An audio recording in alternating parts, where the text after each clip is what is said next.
6 months later, and my life feels quieter. Different. I'm sitting here, coffee in hand, just looking around my living room, and it's hard to believe how much changed in such a short time. The divorce is final, the dust has settled, and there's this weird sense of peace I haven't felt in years.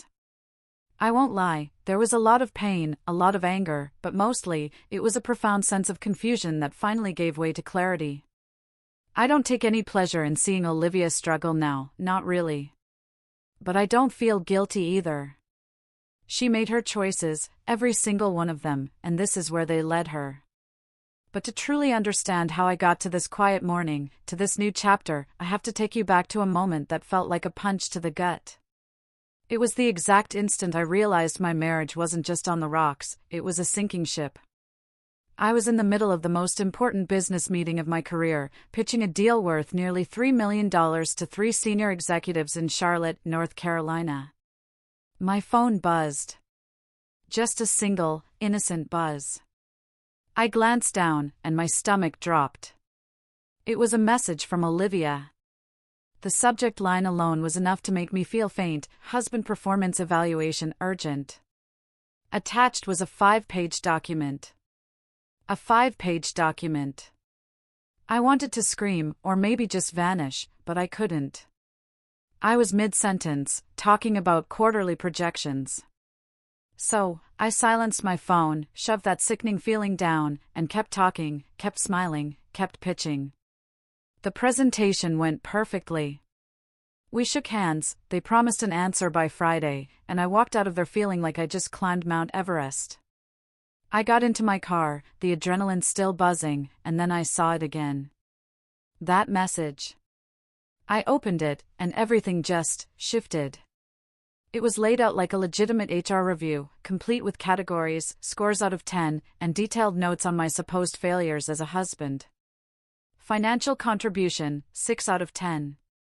Meeting baseline expectations, no growth initiative. Emotional availability, 4, works too much. Romance, 3, forgot our 3-month anniversary. And then, in bold red text at the very bottom, it hit me, you have 7 days to prove you're worth staying married to. Don't disappoint me again. I just sat there. For maybe 10 minutes. Not angry, not yet. Just genuinely, utterly confused. When did my marriage become a job I could get fired from? Let me give you some context. My name is David. I'm 32, a regional sales manager, and I make good money, around $140,000 a year, plus bonuses. I own my house outright, bought it as a foreclosure 6 years ago and put 2 years of my life into fixing it up myself. I met Olivia at my cousin's wedding about 10 months before all this. She was a bridesmaid, gorgeous, charming, and we clicked instantly. She was 24, working as a marketing coordinator, seemed ambitious. We dated for 5 months, got engaged, married 3 months later. Everything felt fine. Normal. Until about 3 weeks after the wedding. That's when she quit her job. She said she wanted to focus on being a wife, making our home perfect, supporting my career so I could advance faster. It sounded sweet at the time, like she was truly invested in us. I said okay, thinking maybe she was just burned out and needed a break. Then the spending started. Before the wedding, Olivia was pretty sensible with money. She'd split checks, buy her own things. After, it was like a switch flipped. Suddenly, she's ordering $300 skincare products, signing up for a boutique gym that costs $200 a month, getting her hair done every 3 weeks at some high-end salon uptown. I'm not cheap, I never have been, but I started seeing these charges every week on our joint account for something she needed. I tried to bring it up gently, a few months in, suggesting we budget a little better. She looked at me like I'd just insulted her entire existence. I gave up my career for you, she said, her voice dripping with indignation. The least you can do is make sure I'm taken care of. It felt manipulative, but I just didn't have the energy to fight. So, I let it go, hoping we'd figure it out. Now, fast forward back to that insane message in my car. In that moment, I realized I'd been ignoring so many red flags. I just wanted to believe I'd made the right choice marrying her. I drove home in silence, rehearsing a dozen different responses in my head, trying to figure out if I was overreacting or if this was truly as crazy as it felt. When I walked in, Olivia was on the couch, watching some reality show, and she looked up at me with this expectant smile, like she was waiting for an apology. I didn't say anything at first. I just walked past her into the kitchen and poured myself a glass of water. She followed me. "Did you get my message?" she asked, her tone flat. "Yeah," I said, my voice tight. "I got it." Right in the middle of the most important meeting of my career. She didn't even flinch. "Good," she said, as if confirming an appointment. "So, you understand? We need to have a serious conversation about our future."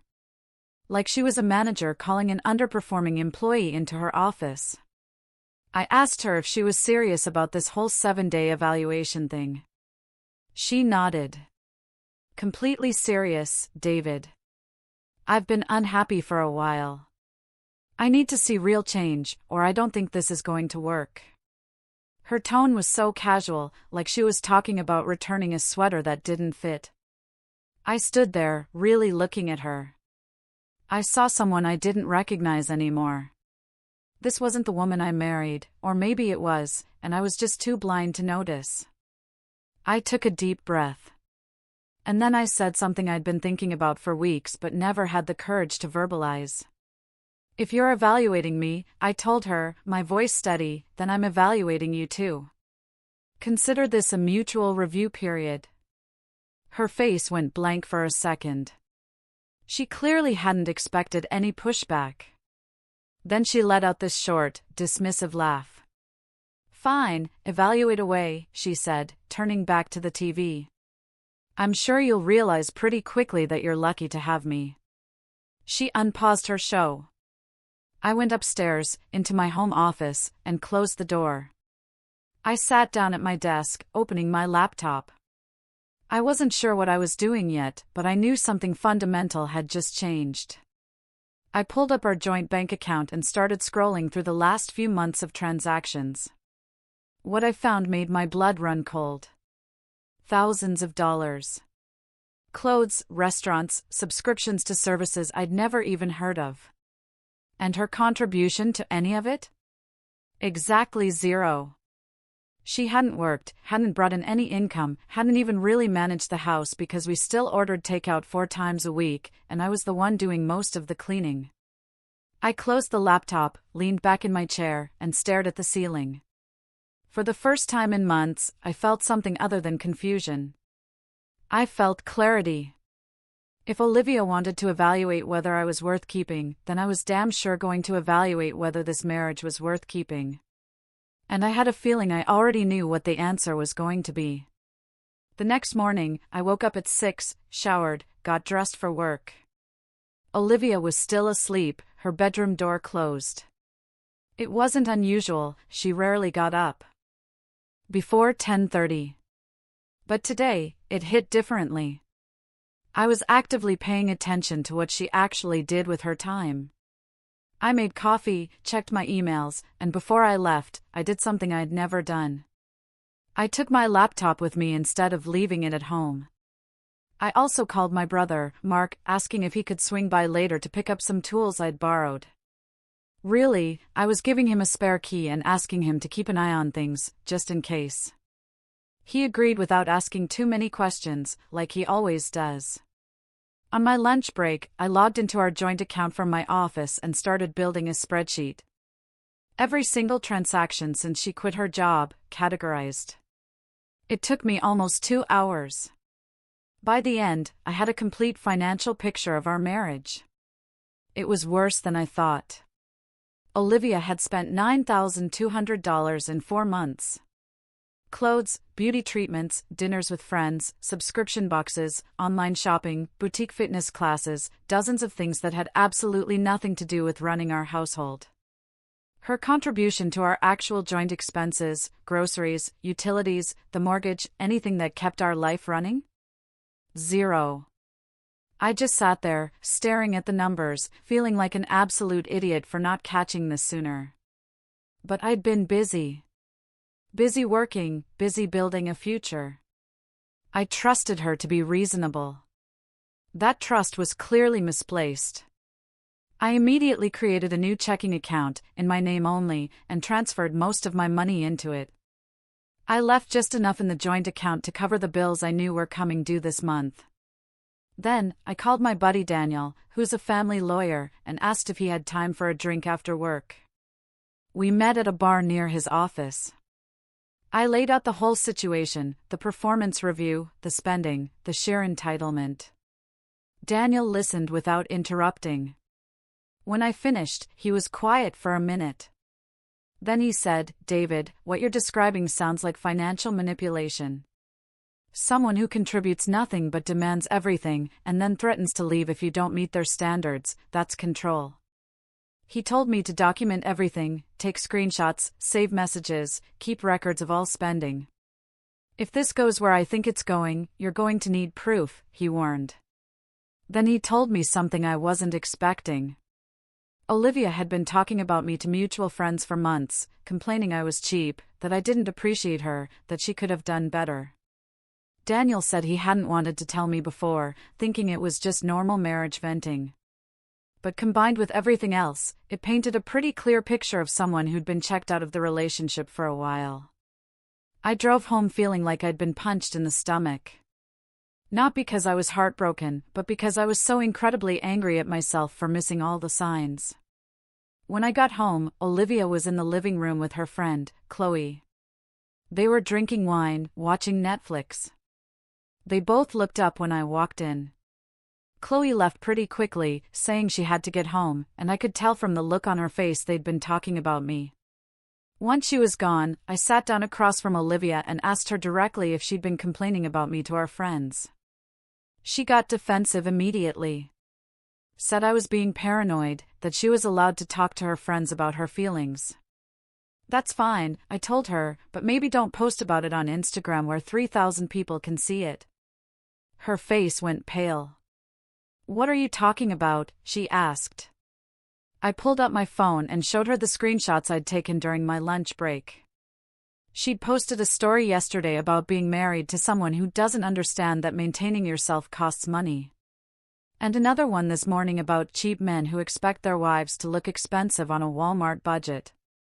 She tried to laugh it off, said she was just venting, didn't think I'd see it. I pointed out that it was public, that anyone, including my coworkers and family, could see it. That she was humiliating me online while living off my income. She went quiet. Then she said something that genuinely shocked me. "Maybe if you made more money, I wouldn't have to complain." I just stared at her. I make $140,000 a year. We have no debt except for a tiny mortgage. And she spends money like we're pulling in $500,000. I told her the joint account was for household expenses only from now on. My paycheck would go into a separate account. If she needed money for personal things, she could get a job, like every other adult. She absolutely lost it. Started yelling about how I was trying to control her, how I promised to take care of her, how this wasn't what she signed up for. I stayed calm. I told her I didn't sign up to be an ATM with a wedding ring. That marriage is supposed to be a partnership, and right now, I was the only one contributing anything. She stormed off to the bedroom and slammed the door. I spent the rest of the night in my office, going through more bank statements and screenshotting her social media posts. On day 3, I worked from home. I watched what Olivia actually did all day. She woke up at 11, made herself breakfast, spent 2 hours on her phone, went to a yoga class, came home, showered, and then sat on the couch scrolling through shopping apps until I finished working. She didn't clean, didn't cook, didn't do laundry, didn't even take out the trash. When I asked her what she did today, she said she was busy and seemed genuinely offended that I was questioning her. That evening, I got a text from Daniel. He'd heard from another friend that Olivia was telling people she was keeping her options open. Apparently, that's code for she's already thinking about her next relationship before this one is even over. I didn't confront her about it yet. I was still gathering information, still building my case. But internally, I had already made my decision. Day 4. I met with the lawyer Daniel recommended, a woman named Sarah who specialized in divorce cases. I walked her through everything. She took notes, asked questions about assets and timelines, and told me that if we moved forward, I'd want to act fast, before Olivia figured out what was happening and started hiding things or making accusations. I left her office with a folder full of paperwork and a retainer agreement. On my drive home, I felt something I hadn't felt in months. I felt like I was back in control of my own life. When I walked through the door that night, Olivia was waiting for me, arms crossed. I knew from her expression that she'd figured out something had changed. She just didn't know what yet. Day 5 started with me making phone calls from my office at work. The kind of calls you make when you're systematically removing someone from your life. First, I called our phone carrier and moved Olivia's line to a separate account under her name. She could keep the number, but she'd have to pay for it herself starting next month. Then, I called our car insurance company and removed her from my policy. She was listed as a driver on my car, but it's titled in my name only, so legally I could do this. I updated all my beneficiary information on my life insurance and retirement accounts, changing everything from Olivia to my brother, Mark. I sent an email to HR at work doing the same thing with my health insurance and 401k. The whole process took about 3 hours. By the time I was done, I felt lighter, like I'd been carrying something impossibly heavy and finally set it down. I left work early and drove straight to Sarah's office, where I signed the divorce petition and wrote a check for her retainer. She told me the papers would be ready to serve by tomorrow and asked if I wanted to be there. I told her no. Just have the process server go to the house in the morning when I was at work. That evening, I came home. Olivia was in the kitchen, making herself a smoothie. She asked me if I'd thought about her evaluation and what changes I was planning to make. I looked at her, standing there in her expensive workout clothes, with her fresh manicure, holding a $400 blender. I almost laughed at the absurdity of it all. I told her I'd thought about it a lot, and I'd have an answer for her tomorrow. She smiled, like she'd already won, and went back to her smoothie. Day 6.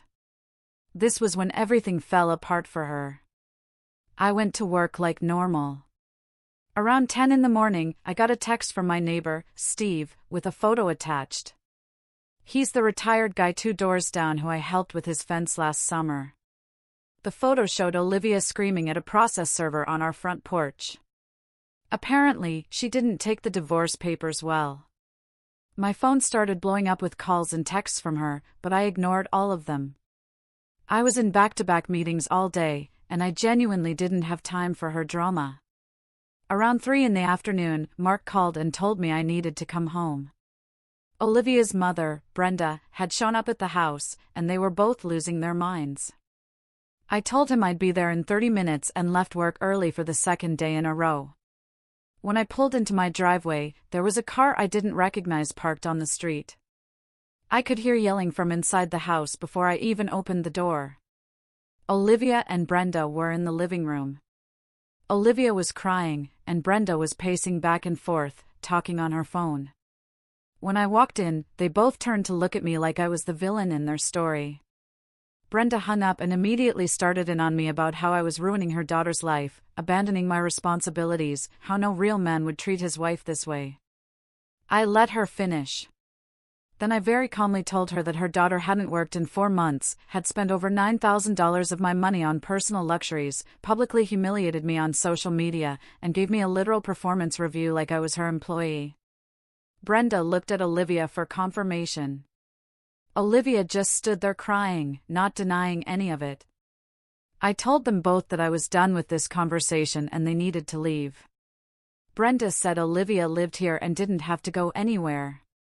So, I pulled out my phone and showed them the 30-day notice to vacate that Sarah had drafted. Olivia had 30 days to find somewhere else to live. After that, I could pursue formal eviction if necessary. Brenda's face went red, and she started yelling again, calling me every name she could think of. Olivia just crumpled onto the couch, sobbing. I went upstairs to my office and locked the door. I could hear them downstairs for another hour before they finally left. Around 8 that night, my doorbell rang. I looked through the window and saw Olivia standing there with 2 of her friends. I opened the door. Before I could say anything, she pushed past me into the house. Her friends followed. Suddenly, I had 3 women in my living room, staging what I guess was supposed to be an intervention. Olivia was calmer now. She wasn't crying anymore. She told me she'd overreacted this morning, that she was shocked and hurt, but she was ready to talk rationally. She said she knew she'd made mistakes, but so had I. That marriage was about compromise, that we could work through this if I just canceled the divorce and gave her another chance. Her friends nodded along, like this was a reasonable request, like the last 4 months hadn't happened. I stood there, listening to her talk, and I realized she still didn't get it. She still thought this was negotiable, that she could manipulate her way back into the life she had. When she finally stopped talking, I looked at her and said the only thing that needed to be said. You had 7 days, I told her. And you wasted all of them. Her face changed. The fake calm disappeared. She started yelling again about how I never loved her, how I used her, how she gave up everything for me. I didn't argue. There was no point. I just told her and her friends to leave, and that if they didn't, I'd call the police. They left, but not before Olivia told me I was going to regret this, that she'd take me for everything I had, that I'd end up alone and miserable. I closed the door behind them and changed all the locks that night. I'd ordered new hardware online 2 days ago, and it arrived this morning. Day 7 was quiet. Olivia didn't come by, didn't call, didn't text. I went to work, came home, and spent the evening packing up her belongings into boxes that I'd have delivered to wherever she ended up. I found clothes with tags still on them, shoes she'd worn once, beauty products that cost more than my weekly grocery budget. Every box I packed felt like evidence of how blind I'd been. How I let someone take advantage of me because I wanted to believe I'd made the right choice. That night, I slept better than I had in months. Because I knew it was finally over. I knew I was getting my life back. And I knew Olivia was about to learn a very expensive lesson about what happens when you mistake someone's patience for weakness. Now, 6 months later, the divorce is finalized. Olivia tried to fight for alimony, but her lawyer couldn't make a case when she'd only been unemployed for 4 months of our 8-month marriage and had no dependents. Last I heard from Danielle, she's working retail at a mall across town, living with 2 roommates in a small apartment, and dealing with credit card debt from trying to maintain her lifestyle after I cut her off. I don't take any pleasure in her struggles, but I don't feel guilty about them either. She made her choices, and these are the consequences. As for me, that $2.8 million contract? It got approved 3 weeks after the divorce was filed. Came with a promotion and a significant raise. I've been seeing someone new for about 2 months now, a veterinarian named Emily, who owns her own practice and insisted on splitting the bill on our first date. She's 30, financially independent. When I told her about Olivia, she said something that stuck with me. She said anyone who makes you prove your worth doesn't understand what partnership means. I still think about that performance review sometimes. About how insulting and dehumanizing it was to have my value as a husband reduced to scores and metrics. But I also think about how it was the wake-up call I desperately needed. Without that moment of shocking clarity, I might have stayed in that marriage for years, slowly losing myself while Olivia drained my bank account and my self-respect. She wanted to evaluate my worth. And in doing so, she revealed her own. Or rather, the complete absence of it. What do you think? Did I handle this situation the best way I could have?